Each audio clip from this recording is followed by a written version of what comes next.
चुनाव के बाद जोड़तोड़ के डर में पार्टियां। उत्तर प्रदेश में 7वें और आखिरी फेज में 54 सीटों पर सोमवार को वोटिंग हुई। यूपी में 7वें और आखिरी चरण के चुनाव में 56.32% मतदान हुआ, जिसके बाद अब यूपी, पंजाब, उत्तराखंड, गोवा और मणिपुर में किसकी सरकार बनने जा रही है, इसका सही जवाब तो 10 मार्च को 5 राज्यों में हुए चुनाव के नतीजे आने से ही पता लगेगा। ऐसे में 5 राज्यों के चुनावी नतीजे आने से पहले ही सियासी हलचलें और जोड़-तोड़ की सियासत तेज होती दिख रही है। आम आदमी पार्टी ने उत्तर प्रदेश में सत्ता से बीजेपी को दूर रखने के लिए सपा को समर्थन देने का ऐलान किया, तो पंजाब में कांग्रेस खेमे की तरफ से आम आदमी पार्टी का सहयोग लेकर सरकार बनाने की आवाज उठी है। इतना ही नहीं, कांग्रेस चुनाव नतीजे से पहले ही अपने उम्मीदवारों को खरीद फरोख्त से बचाए रखने के लिए सुरक्षित ठिकानों की तलाश में जुट गई है। वहीं बीजेपी खुद के दम पर यूपी से लेकर गोवा, मणिपुर में सरकार बनाने का दावा करने के साथ साथ दूसरी संभावनाओं पर भी मंथन करने में जुटी है। पंजाब कांग्रेस से नाता तोड़कर अपनी पार्टी बनाकर बीजेपी के साथ मिलकर चुनाव लड़ने वाले पूर्व सीएम कैप्टन अमरिंदर सिंह ने दिल्ली में केंद्रीय गृह मंत्री अमित शाह से मिलकर चुनाव के बाद संभावनाओं पर बातचीत की है। वहीं कांग्रेस 5 राज्यों के चुनाव नतीजे से पहले अपने उम्मीदवारों को राजस्थान में रखने की दिशा में विचार विमर्श कर रही है। राजस्थान के सीएम अशोक गहलोत ने रविवार को पार्टी के शीर्ष नेताओं के साथ मंथन किया। यूपी में सियासी हलचल तेज। उत्तर प्रदेश में 7 चरणों में चुनाव हुए। पहले चरण की वोटिंग जहां पश्चिमी यूपी में 10 फरवरी को हुई थी, तो वहीं 7 मार्च को 7वें और अंतिम चरण का मतदान पूर्वांचल के इलाके में हुआ। यूपी की सत्ता पर काबिज होने के लिए बीजेपी गठबंधन, सपा गठबंधन, बीएसपी और कांग्रेस के बीच मुकाबला हुआ है। बीजेपी के साथ निषाद पार्टी और अपना दल एस है, तो सपा के साथ आरएलडी, महान दल, सुभासपा अपना दल के गठबंधन है। ऐसे में सभी दल सूबे में सरकार बनाने का दावा कर रहे हैं, लेकिन इस बीच सियासी जोड़तोड़ की कवायद भी शुरू हो गई है। आम आदमी पार्टी के राज्यसभा सांसद और यूपी प्रभारी संजय सिंह ने 2 दिन पहले बयान दिया कि बीजेपी को यूपी की सत्ता से बाहर रखने के लिए अगर जरूरत हुई तो आम आदमी पार्टी यूपी की सरकार बनाने में सपा की मदद करेगी। संजय सिंह ने कहा, आप यूपी में पकड़ बना रही है, लोग अब विकास के नाम पर वोट दे रहे हैं। यूपी को कास्ट पॉलिटिक्स से ऊपर उठना होगा। हमारी उपलब्धि ये है कि सारी पार्टियां हमारा मैनिफेस्टो कॉपी कर रही है, चाहे वो 300 यूनिट बिजली की बात हो या कुछ और। वहीं केंद्रीय गृह मंत्री अमित शाह और बीजेपी अध्यक्ष जेपी नड्डा ने पूर्ण बहुमत के साथ यूपी में सरकार बनाने का दावा किया। पंजाब में सियासी जोड़तोड़ शुरू।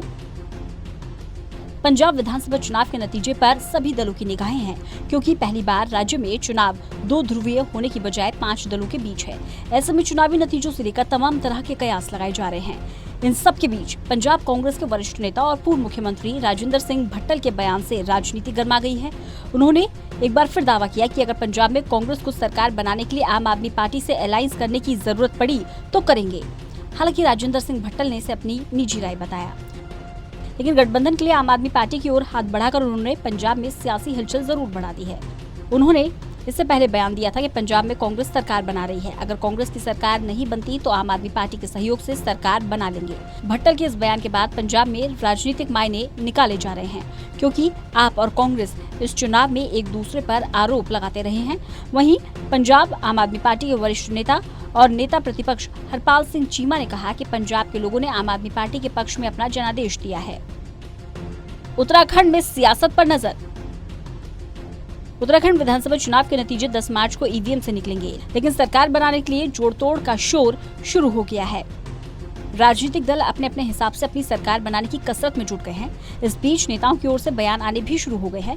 वहीं निर्दलीयों और छोटे दलों पर सबकी नजरें हैं। बीजेपी के विधायक महेंद्र भट्ट ने दावा किया कि कांग्रेस के कई जिताऊ प्रत्याशी पार्टी के संपर्क में हैं और जरूरत पड़ने पर इन सभी को बीजेपी में लाया जाएगा। वहीं उत्तराखंड के कांग्रेस नेताओं ने दिल्ली में डेरा जमा रखा है, जिसे आगामी विधानसभा चुनाव परिणामों के बाद बनने वाली परिस्थितियों से पहले के होमवर्क के तौर पर देखा जा रहा है। साथ ही सूबे में किसी भी दल को पूर्ण बहुमत नहीं मिला, तो ऐसी स्थिति में सपा, उत्तराखंड क्रांति दल और आम आदमी पार्टी समेत निर्दलियों की अहम भूमिका होगी।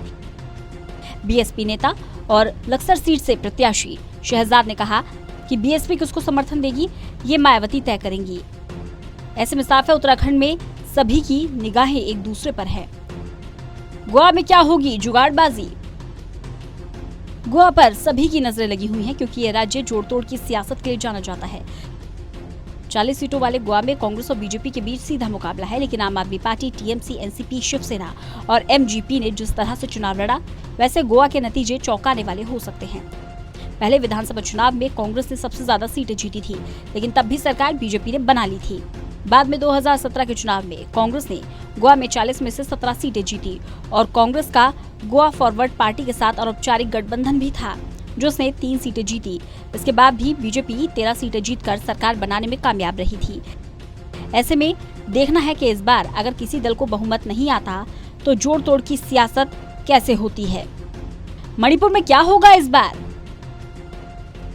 मणिपुर में 5 साल पहले बीजेपी ने 21 सीटें जीती थी और एनपीपी और नागा पीपल्स फ्रंट सहित विभिन्न दलों के साथ गठबंधन करके पहली बार राज्य में सत्ता में आई थी। इस बार तीनों अलग अलग चुनाव लड़ रहे हैं, एक दूसरे के खिलाफ उम्मीदवार खड़े कर रखे हैं। वहीं कांग्रेस ने 2017 तक लगातार 15 साल तक राज्य पर शासन किया।